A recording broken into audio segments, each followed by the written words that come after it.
Hi, my name is Jason Piercey, and this is Out of the Fog. Today, I've got two separate stories of people who are doing really cool things to help out other people, because why not? That's the kind of people that we are. First, we've got a group who work about, organization and understanding and preventing women's health issues through fitness and with fundraising. So we're going to talk to them in a little bit, and we're also going to talk to Team Diabetes. That's a group of runners who raise money and travel literally all over the globe to do these marathon races, and it's a super cool story. You'll hear all about it right after this.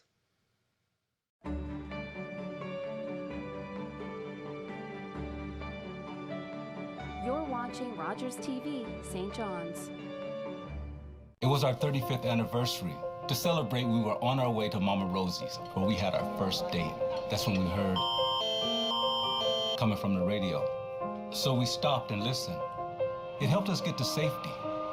So when I think of our anniversary, because now we have even more to celebrate.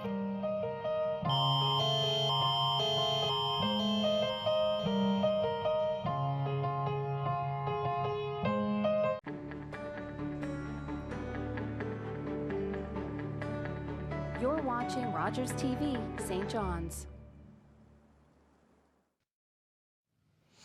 Welcome back to Out of the Fog. Time for something fun and interesting and something that's good for lots of people. So, I mean, what a great introduction. You're fun, interesting, and good for lots of people. That's a good way to start, right? Sandy, Katie, Kelly, hi. Hello. So we got some stuff to talk about women's health, about fertility, about fitness, and about raising some money, and also about some coffee. But let's start with fitness.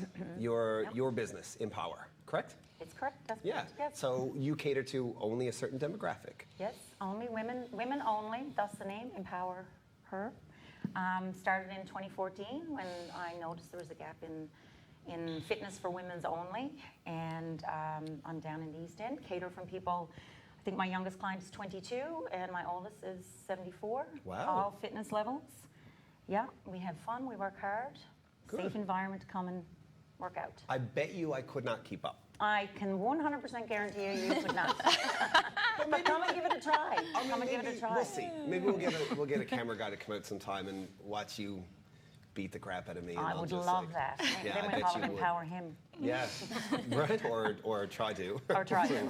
Yeah. So we're going to tie how the fitness component comes into the rest of this now in a little bit. Katie, can you talk a little bit about Fertile Future? So Fertile Future is a national charity. In the Atlantic provinces, we have one board representative, and that's Amanda Hancock. So she's one of my very dear friends. We also know Amanda here because you're from the rowing community, Yes, Elsie, and Amanda yes. is, and she hosted the regatta with me this past summer, and you stood in there for a little while too. I didn't you? did, yeah. I thought I was doing a 5-minute interview. It turned into an hour and a half, so that was interesting. Thank you. Every applaud for Katie. She's having a hard time with this, and she really needs your boost. Yeah. Continue. So Amanda started fundraising, or she got involved with Fertile Future in 2014, and it began with a race around Kitty Vitty Lake. And then we had another race again in 2015, and so that raised a lot of money for Fertile Future and the Power of Hope program. And then we continued on from there, and really it has just, like many things that Amanda does, it has grown and become very successful, and now it's really a celebration of women's health. And we have our Core and Coffee event, which is going to be this Sunday, which ties in nicely to International Women's Day, and we'll be fundraising for Fertile Future. Okay, so Kelly, let's give you a go now. You've been sitting here so patiently. What's Core and Coffee? Perfect. Yeah, so Core and Coffee, this is going to be our 3rd year hosting the event. So it's basically a 2-hour event. It'll, like Katie said, it's happening this Sunday, March 8th. Starts at 9 a.m. And what we'll do is Sandy will be there, and she'll be leading us through a 1-hour fitness program. We will also have medical professionals here locally to talk about fertility and how they address it locally, and basically providing information. And there'll also be an opportunity for people to donate to help us reach. This year we have a goal to raise $20,000.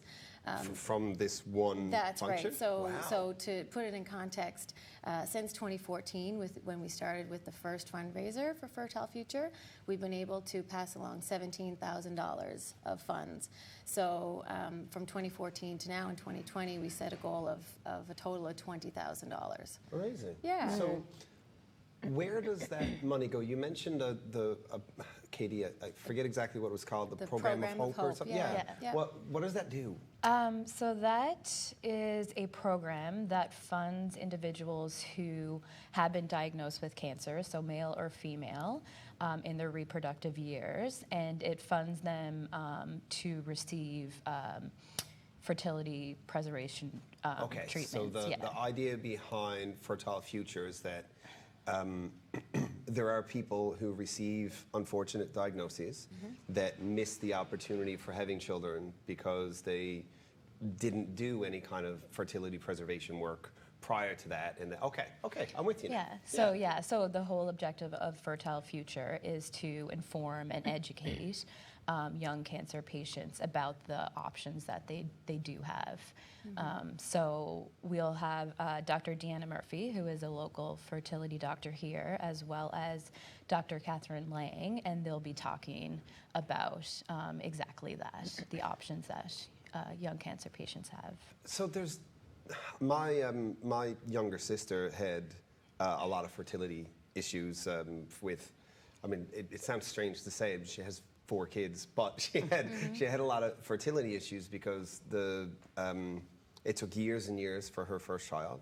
And then when they went to go have another child, the doctor was like, well, we're going straight to treatment. She lives in Alberta. And then she ended up having twins.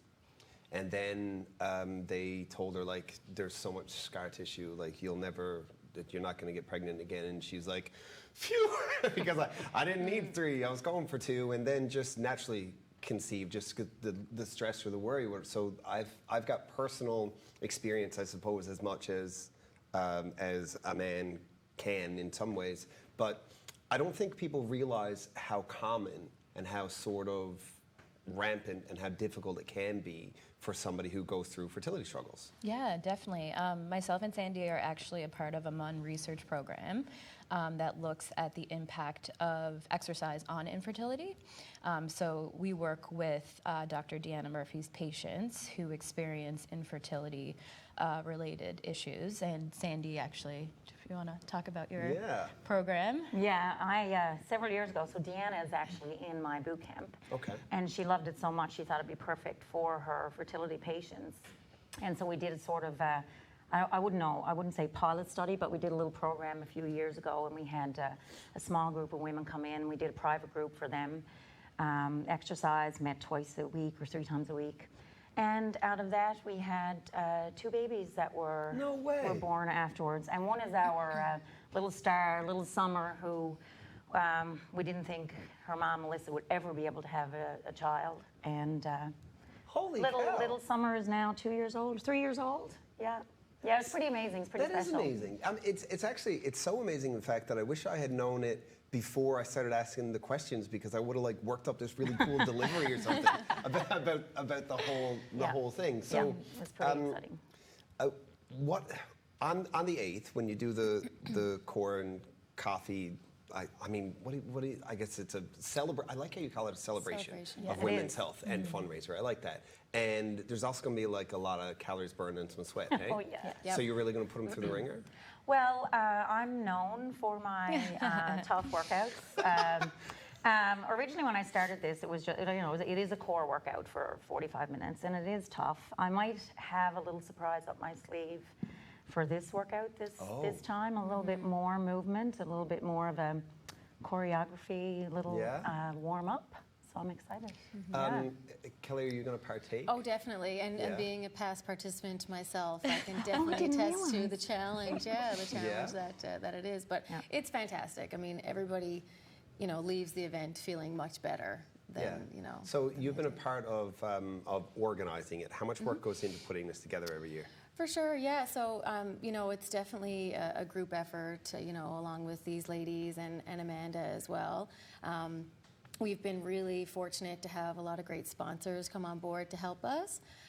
As well, this year we're hosting a silent auction, so we've had a lot of donations for that. So, a special shout out to, I would say Simply for Life, and Katie helped me here because there's so many people to thank. Yeah, we have. But, Simply for Life, EmpowHer, of course.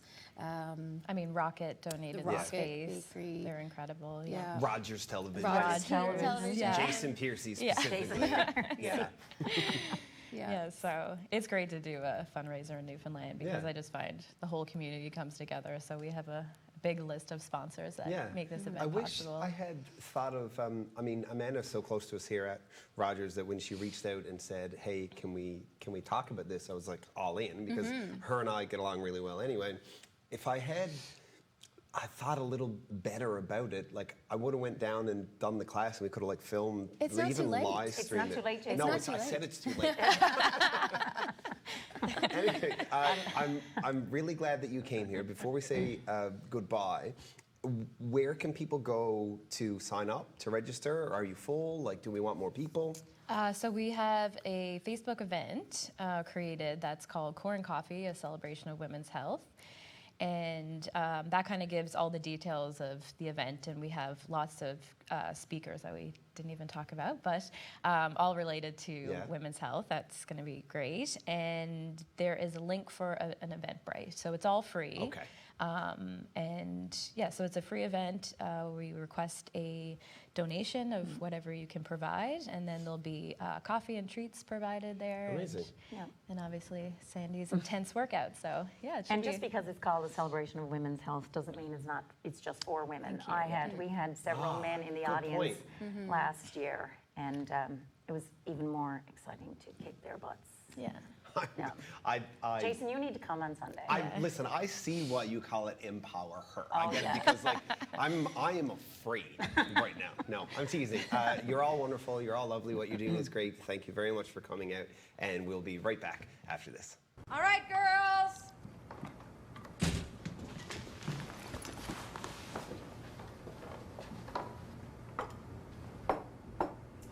Mom, you said it's played again.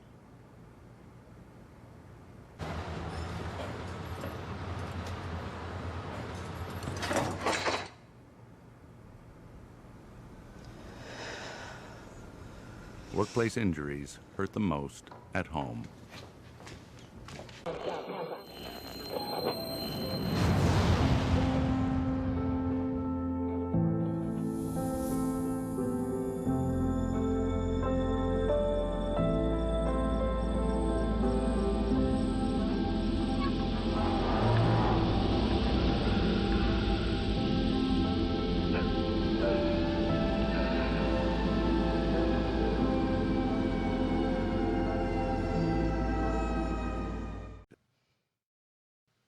Welcome back to Out of the Fog. Okay, great conversation with the ladies. They're all so smart and so well educated on this topic, and I'm really excited for what they're doing. A couple of days ago, I had a conversation over a video conference with some other people who do something really, really cool. So these are some members of Team Diabetes. And they got a goal to travel to every continent on this globe and run a race. And they've got some really cool stories to tell while they raise some money for diabetes research. So I'd like you to have a look at that conversation. Sheri, let's start with you. So give me an idea. What is this project that you guys are engaged in? How did it start? Like, where does the passion come from? Just sort of describe it for me. Okay, well, the three of us are all part of Team Diabetes, which raises money for Diabetes Canada. And we go around the world to different locations and do either runs or hikes to raise awareness about diabetes. And the three of us have taken on the somewhat insane challenge of doing either a half marathon or a full marathon on every continent around the world to raise money for diabetes. And for me personally, the passion for this came because I have a lot of diabetics in my family. And at one point, I was told by my doctor I was at risk of developing diabetes. And that's when I started running and taking better care of myself. And I mean, yes, you've started running and taking better care of yourself, but I don't know if you needed to run in all of the places you're currently running to take better care of yourself. Well, the very first run I did with Team Diabetes was in Iceland, and I was hooked from that moment. I wanted to do more international runs because it was just such an incredible run, an incredible feeling. I was with probably 75 other people from Team Diabetes, all with the same goal. So I did Iceland, and then I think the next one I did was Germany. And then it was Stephanie, who's on the call today too, who started trying to talk me into doing all 7 continents with her. And she was the one who talked me into Africa and China and now Antarctica. So I blame her. Okay, so this is a really good transition.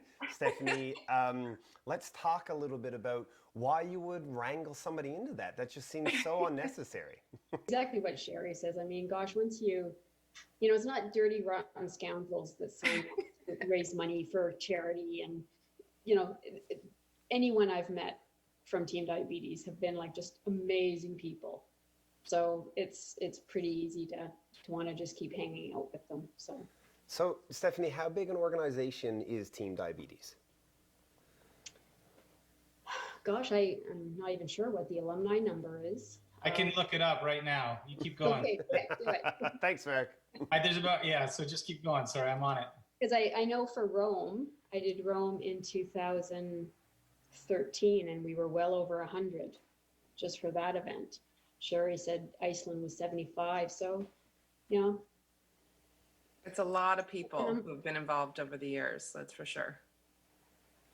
So for up to date, like how long has the 7-continent drive been happening? Like how long when was that goal founded? And is it just the 3 of you that are in this pact, or like how many people are trying to do this? It's a coven. We're all witches, and we like to ride around our brooms. No, if I may, I think I know for myself it kind of evolved.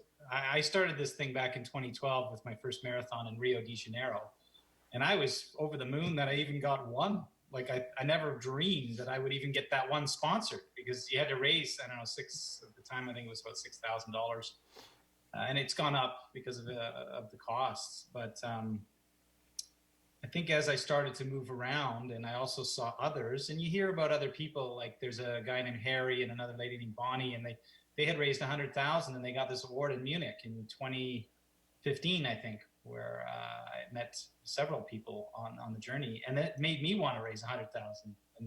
And then you heard other things, like I heard Steph was doing something in Africa, you know, and it really motivated me. I was like, you know, I should do something in Africa. And then I realized I'd done 5 or 6 continents, or by that time 5, and I thought, well, I should definitely try to do the last 2. So maybe the others can speak a little of what we didn't have a pact, but I think for me, I'm type 1. I have type 1 diabetes, and I'm getting older, and also I've noticed recently, like, I mean, I've traveled since I was 2 years old, a lot, 58 countries and counting, lived in other countries for a year, but I've started to get a little bit more anxiety around travel, and you know, had a car accident a few years ago. I think, you know, some trauma there on my brain, but I thought I was going to be all alone down there. And then I found out through the grapevine that, oh, there's 2 other people going, and they're from Team Diabetes, and, you know, and I'm so grateful that I'm not alone down there, and that I can also share this milestone and accomplishment with others from Team Diabetes. I mean, everyone on the group, like, we got this great Facebook post from Harry recently, and there's so many people saying, way to go, like, it's a real family.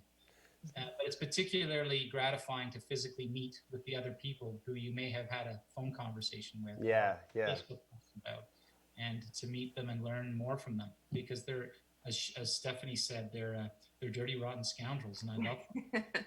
So let's talk for a second about the actual fundraising part, about individual goals, about what's been raised to date? Like, what is there anything that I can ask our local Edit Fog audience to help with? Like, where can they go? So, Sheri, if you want to talk a little bit about that? Sure. So for each run or hike that you do with Team Diabetes, you have a set amount of money that you need to raise. So far, I think I'm at $75,000 lifetime total. Wow. You can definitely go to the Team Diabetes website and support the organization as a whole, or you can find people like us who are doing individual events and support individuals through it. For me, the fundraising has definitely been the biggest challenge. I thought that running half marathons in like 40-degree weather in China would be the biggest challenge, or running in Antarctica. But so far, the fundraising has definitely been the biggest challenge. I've never done any fundraising before in my life. And so when I embarked on this journey, I started doing comedy nights with silent auctions, organizing these things myself. I've done 8 of them so far, and oh my goodness, it is a ton of work. We could take a second here. Stephanie, do you have like a favorite, just a little snippet, a little story that people can just hold on to as a tangible thing about like a place you were, or a thing that happened when you're running? Because you've been all over the globe. When I was in Athens, that was my second continent. We actually had a Team Diabetes member who had signed up to walk the 10K, but she got on the wrong bus. And they dropped her off at the start of the marathon, and they would not take her back. Yeah. So she and her roommate, who had signed up, I think, the full, walked it. By the end of it, like 6+ hours later, she had like bleeding, chafed legs, and she still had her knapsack with her. And and they dubbed her the accidental marathoner. Mark, what about you? Do you have a favorite place you've been, a favorite little story that came out of your travels? Well, they've all been, I think this is my 17th international event. So this year and on the boat, I've been collaborating with people, and I'm writing a book called 7 Continents with Diabetes: How to Thrive with a Chronic Condition and Live a Life of Magic on Wonder. And it's really about community. And I'm reaching out to former team members and roommates who will contribute to the chapters, because really the healthiest people in the world live the longest are those with the strongest social connections. And I think that's particularly important for people who have a chronic condition or disease, or someone they're supporting with the disease, which is, we call that type 3 diabetes, if you're supporting someone with type 1 or type 2. You got a favorite story for me, Sheri? I do, actually. Stephanie and I were in South Africa together, and we did the Big 5 marathon, which is a very crazy one where you literally run through a game reserve with nothing between you and the animals, except about every kilometer or so there's a ranger with a rifle that you really hope no one will have to use. So the day of the race, we were all there ready to go, and they told us there was going to be a slight delay because there were elephants on the race course. Of course. When elephants are somewhere, you have to wait for the elephants to decide they don't want to be there anymore. So they kept giving us updates of what was happening with the elephants. I think we ended up being delayed by something like an hour. And yeah, we had 3 or 4 updates of, okay, the elephants are having their breakfast now, and okay, the elephants are thinking about moving along.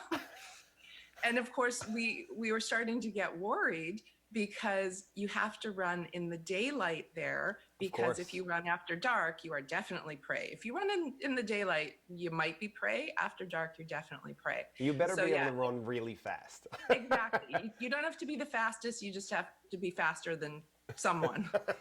So yeah, as we kept getting that race delayed, we started getting nervous that, we weren't going to have enough time. But eventually the elephants decided they had had their breakfast and were going to move along, and the race could start. That's fascinating. I mean, I can picture the situation where you do need to have rangers who are armed, who can protect you. But I do feel like a kilometer apart is too far. Like, there's a lot of space. Like, I'm pretty sure a line could haul me down in a lot less space than a kilometer. Yep, I was a little nervous about that, but I tried to always be running with someone else. Well, I think Someone what you're slower doing. than you, so they can- Sorry, Mark, what was that? Someone slower than you. Yeah, exactly, right? Exactly. I And to think be what. fair, they did track the animals 24 hours prior to. They So did. they kind of knew where everyone was. And Especially the predators. They The knew lions exactly are what over they had. here. The hyenas are over here. Though at the end of the race, we were all joking around. We said no one got eaten by a lion. And they said, oh, no, it's not the lions you have to worry about. It's the leopards. And we said, but we thought you were only tracking the lions. And they said, yeah, we don't know how to track the leopards. That is absolutely incredible. And speaking of incredible, I think what you guys are doing, the 7-continent coven, and all of the funds that you're raising, I mean, $75,000 is a personal lifetime goal. And I mean, it's wonderful. Diabetes is not obviously always a preventable thing because there are genetic components, but there are types that you can really look after by having your wits about you and watching your lifestyle. So I think what the three of you are doing is incredible. Thank you so much for taking the time to talk to me today. And yeah, just thank you. Thank you so much. Thank you so much, Jason. And thank you, Steph and Sheri. yeah. See you in a few weeks, guys. Yep. See you soon. Call the Rogers TV viewer response line, email us, or connect with us on social media. Welcome back to Out of the Fog. What a show. What a list of people who do some incredible things. So a huge congratulations to Team Diabetes. And some of these stories, like literally chased by like lions and cougars and bears, oh my, or however that goes from Out of the Fog. Okay, so Sunday, March the 8th, get yourself down to Rocket Bakery, participate, visit Core and Coffee, celebration of women's health and fundraiser on Facebook, and donate and be a part of it. They're doing something really, really cool. So Sunday, May 8th is International Women's Day. Thank you to the wonderful women in my life. And to you, Mom, thanks, because I'm me because of you. See you next week. Call the